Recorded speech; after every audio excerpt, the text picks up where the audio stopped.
Барша қазақстандықтарды 12 айдың сұлтаны қасиетті Құран түскен құрметті, кім оны ұстайды, кім онымен айналысады, барлық құрметке айналған мерекелі рахым айы, мейірім айы,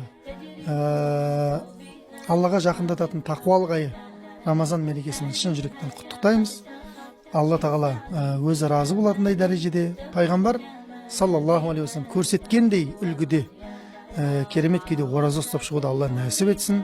Алла тағала Рамазан айында тараух намаздарында бекем болып тұруға біздерге күш қуат берсін, сіздерге күш қуат берсін. Намаз бастай алмай жүрген адамдардың осы Рамазан айында намазға келіп, харамнан тыйыла алмай жүрген бауырларымыздың, әпке қарындастарымыздың харамнан тыйылып, өмірлерінің жақсы жаққа қарай өзгеруіне осы ай үлкен септігін тигізіп, оразадан оразаға аман есен жетуді Алла нәсіп етсін.